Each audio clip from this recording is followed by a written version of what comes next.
देखो अभी आप लोग लिख चुके होंगे, हम आशा करते हैं कि जितना भी लिखवाए हैं आप लोग लिख लिए होंगे। देखिए लकार मीन्स क्या होता है? लकार मीन्स होता है हिंदी में इसी चीज को क्या बोलते हैं? काल बोलते हैं। इसको हम लोग क्या बोलते हैं? समय भी बोल सकते हैं।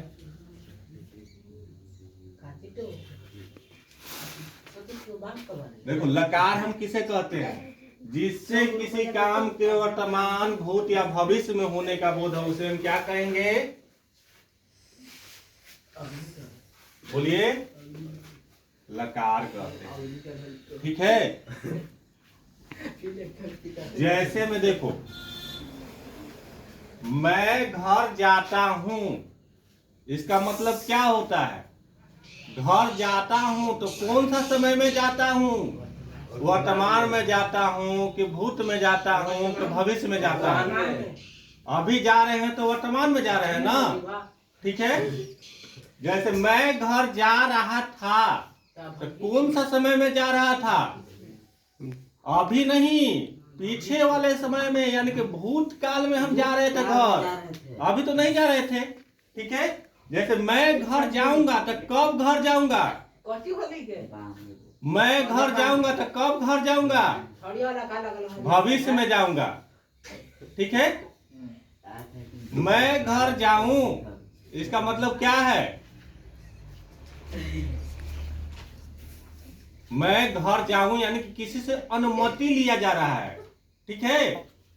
इसमें भी एक केस बन सकता है, मैं घर जाऊं कि नहीं जाऊं, यानी एक तरह से अनुमति लिया जा रहा है, आज्ञा लिया जा रहा है किसी से। ठीक है। तो इसको भी हम क्या कहेंगे? इसको भी हम लकार के अंतर्गत ही रखते हैं। ठीक है। मुझे घर जाना चाहिए, चलिए साइलेंट हो जाइए। मुझे घर जाना चाहिए यानी कब घर जाना चाहिए? घर जाना चाहिए यानी कि तुमसे क्या ले रहा है? अनुज्ञा। इसमें चाहिए का बोध होता है। इसको भी क्या करते हैं? लकार के अंतर्गत ही रखते हैं। ठीक है। क्लियर है? बोलिए। चलिए, संस्कृत में लकार कितने होते हैं? अगर आप लोग से पूछा जाए कि संस्कृत में लकार कितने होते हैं? 10 होते हैं। लेकिन हम लोग को पढ़ना कितना है? 5 लकार के बारे में पढ़ना है। ठीक है। चलो, 5 लकार कौन कौन होते हैं जिसके बारे में हम लोग को संस्कृत में पढ़ना है? देखिए, आप लोग को जब 11th क्लास में जाइएगा तो उस समय हमको पढ़ने के लिए क्या मिलेगा? और 5 लकार के बारे में। लेकिन अभी 10th तक हमें क्या पढ़ना है? 5 ही लकार के बारे में। ठीक है। कौन कौन वैसा लकार है? लट लकार। लट लकार मीन्स क्या होता है? वर्तमान काल। लोट लकार मीन्स क्या होता है? आदेश बोधक। लंग लकार मतलब क्या होता है? भूतकाल होता है। लीट लकार मतलब क्या होता है? वर्तमान काल होता है। अब विधि लिंग मतलब क्या होता है? अनुज्ञा, चाहिए के अर्थ में होता है। क्लियर है? आगे समझ में? जी सर। आगे बढ़े? बढ़े। किसी प्रकार का दिक्कत नहीं, ऐसा देख रहा। देखो, लट लकार हम किसे कहते हैं? जिससे किसी काम के वर्तमान में होने का बोध हो उसे हम क्या कहेंगे? लट लकार कहते हैं। ठीक है। जैसे मैं पढ़ता हूँ, कब पढ़ता हूँ? डेली पढ़ता हूँ, लगातार पढ़ता हूँ, इसलिए क्या हुआ? वर्तमान काल हुआ। ठीक है। मैं पढ़ रहा हूँ तो अभी मेरा क्या है? पढ़ना क्या है? जारी है। ये भी क्या हुआ? वर्तमान काल हुआ। ठीक है। तुम खेलते हो तो कब खेलते हो? अभी वर्तमान में खेल रहे हो। आज खेलोगे, दोपहर में खेलोगे, संध्या में खेलोगे, अभी खेलोगे, तो क्या हुआ? वर्तमान काल हुआ। समझ में आ गया?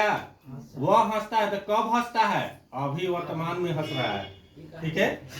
अब देखो, लट लकार के संस्कृत में अनुवाद बनाने के लिए क्रिया धातु में जोड़ने वाला प्रत्यय है, सो क्या है? ठीक है। क्रिया धातु में कैसे हम जोड़ेंगे? कौन सा प्रत्यय जोड़ेंगे? तो जैसे हम लोग पढ़े हैं कि पुरुष कितने होते हैं? 3 पुरुष होते हैं ना। वचन कितने होते हैं? 3 होते हैं। ये दोनों चीज यहाँ पर काम देगा। पुरुष भी काम देगा, वचन भी काम देगा। ठीक है। जैसे प्रथम पुरुष पढ़े हैं, मध्यम पुरुष पढ़े हैं, उत्तम पुरुष पढ़े हैं। ठीक है ना। अब देखो, इसको याद करने का सबसे अच्छा तरीका क्या है? कैसे हम याद करेंगे? बोलना मेरे साथ। तीतः अन्ति तीतः अन्ति सीथा था सीथा था आमी आवा आम। आमी आवा फिर से बोलो मेरे साथ। तीतः अन्ति तीतः अन्ति सीथा था सीथा था आमी आवा आम। आमी आवा फिर से बोलो। तीतः अन्ति तीतः अन्ति सीथा था सीथा था आमी आवा आम। आमी आवा। यानी कहने का मतलब है कि प्रथम पुरुष एक वचन के अगर करता रहेगा तो उसके साथ हमें क्या जोड़ना है? क्रिया या धातु में ती। अगर द्विवचन के करता रहेगा तो उसमें क्रिया धातु में क्या जोड़ना है? त। अब बहुवचन के करता रहेगा तो उसमें क्या जोड़ना है? अंति जोड़ना है। ठीक है। उसी प्रकार से मध्यम पुरुष के अगर एक वचन रहेगा तो क्रिया धातु में क्या जोड़ेंगे? सी। ठीक है। द्विवचन में क्या जोड़ेंगे? ह। और बहुवचन में क्या जोड़ेंगे? था। ठीक है। दोनों में अंतर है। वो था लिखे हैं, वो था लिखे हैं। द्विवचन में था और बहुवचन में था। उसी प्रकार से अगर उत्तम पुरुष के एक वचन के करता रहेगा तो उसमें हमें क्या जोड़ना है? आमी। आमी। द्विवचन में आवा और बहुवचन में आम। चलिए अब इसका थोड़ा सा उदाहरण हम देख लेते हैं कि कैसे इसको बनाएंगे से। ठीक है। चलो देखो यहाँ पर जैसे ये वाला था, इसको देख लो। इसको कैसे बनाएंगे? मैं पढ़ता हूं। ठीक है। मैं पढ़ता हूं, इसको बनाएंगे क्या? मैं के क्या संकेत लिखवाए थे? अहम। ठीक है। पढ़ना के क्या होता है? पठ। अब बताओ अहम जो है से क्या है? कौन सा पुरुष है? कौन सा वचन है? बोलो। प्रथम पुरुष है कि मध्यम पुरुष है कि उत्तम पुरुष है? कौन सा पुरुष है? बोलो। उत्तम पुरुष। अब उत्तम पुरुष के कौन सा वचन है? मैं जो है कौन सा वचन है? एक वचन है। ठीक है। तो उत्तम पुरुष के एक वचन में हम क्या लिखवाए हैं? देखो तो उत्तम पुरुष के एक वचन में आमी। क्रिया मेरा क्या आ गया है? पठ। तो पठ में अगर आमी जोड़ेंगे तो क्या हो जाएगा? पठामी। पठामी। ठीक है। ऐसे नहीं कर दीजिएगा। आप लोग संधि विच्छेद पढ़े हैं ना? पठ जोड़ आमी। ठीक है। इसको ऐसे नहीं करना है, ऐसे इसको नहीं लिखना है। पठ आमी। ठीक है। ये क्या हो जाएगा? गलत हो जाएगा। पठ में अगर आमी जोड़ते हैं तो ये आधा ठ रहता है।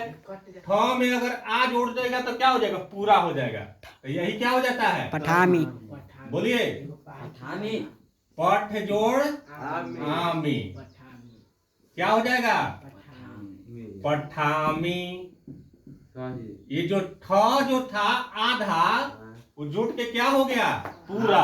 ठ में अगर अ जोड़ेंगे तो क्या हो जाएगा? पूरा हो जाएगा। ये क्या हो गया? आ हो गया। तो पठामी हो गया। आया समझ में? ए वाला सही होगा और ए वाला गलत होगा। ठीक है। जैसे देखो तुम खेलते हो, तो इसको कैसे बनाएंगे? तुम के क्या होता है संकेत? क्या बताए? तवम। Very good. क्या होता है? तवम। अब देखो खेलना के क्या होता है? कौन सा धातु होता है खेलना का? क्रीड होता है। ठीक है। क्रीड हम कैसे लिखते हैं? इसमें हलंत लगा हुआ रहता है। अब देखो इसमें हम क्या कर सकते हैं? तुम जो है से क्या है? अब यहां पर हमें ध्यान देना है कि कौन सा पुरुष है, कौन सा वचन है। तो तुम जो है से कौन सा पुरुष है? बोलो। मध्यम पुरुष है। मध्यम पुरुष है कौन सा वचन है? मध्यम पुरुष के एक वचन बताए थे ना कि एक वचन होता है। लिखवाए है ना कि तुम जो है क्या है? मध्यम पुरुष के एक वचन। तो मध्यम पुरुष के एक वचन में हम क्या करते हैं? उसमें क्या जोड़ते हैं? सी। इसलिए यहां पर क्या हो जाएगा? सी जोड़ देंगे। क्या हो गया? क्रीड सी। आया समझ में? अब यहां पर देखिए वह हंसता है। तो हंसता है यानी कि पुल्लिंग होगा कि स्त्रीलिंग होगा? वह जो नाम का जो व्यक्ति है पुल्लिंग है कि स्त्रीलिंग है? पुल्लिंग है। अगर यही चीज को लिखा रहता कि वह हंसती है तो क्या हो जाता? स्त्रीलिंग हो जाता। इसलिए क्या है? पुल्लिंग है। तो पुल्लिंग के लिए हम क्या बताए थे? वह के लिए स। याद कीजिए आप लोग, वह के लिए स बताए थे ना। और हंसना के क्या होता है?